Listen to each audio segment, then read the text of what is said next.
Momci, zdaj bom jaz malo odigral igrico, da vidite, kako to izgleda. In sicer PlayStation 1 po 15 letih sem ga kupil za 10 € in ugotovim, da je PlayStation čipiran, kar je ful dober. Zdaj si lahko sam posnamem igrice z neta in kakor ste videli, moja prva igrica posneta je Crash Bandicoot letnik 96, kar je bila zakon igra. Tega se spomnim, ker sem igral tam 98.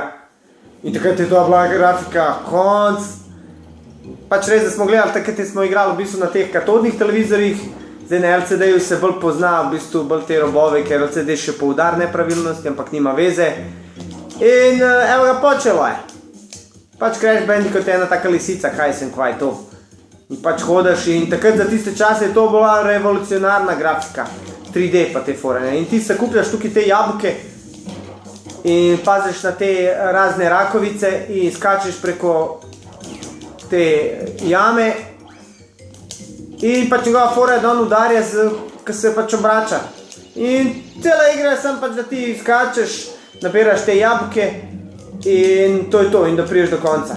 Špil je ful tak enostaven, zabaven, za tako za 5 minut, če imaš igranje, 5 minut, če imaš časa za 5 minut igranje na dan, neko uni, ne, in zdaj, ko igram ta Black Flag, Assassin's Creed, ko gubim živce po 5, 6, 10 ur na dan, to pač igrica, malo te kornjače, ki te napadajo, malo skačeš in po hrbtu kusti, navala, drž, evo ti ga na.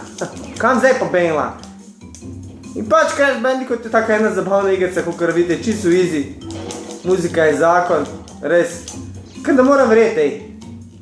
Za 10 € šipom sem kupil PlayStation 1, ej. Res, da je to staro, ne vem, 20 let skoraj, ampak to je nostalgija, se spomnim, ker sem bil mlajši, pa sem igral te igrice, joj, koliko sem. Ni čudo, da sem imel same dvojke, trojke, šute v šoli, če sem non-stop igral, če bi toliko se učil, koliko sem igral igrice, bil zdaj profesor, ampak džaba, kje ješ videl bosanca, da se bo učil in evo ga, igra igric. Evo ga, to je konc prve sobe. Samo tako malo hitro, da vidite in da okusite za to, kako izgleda PlayStation. Živeli!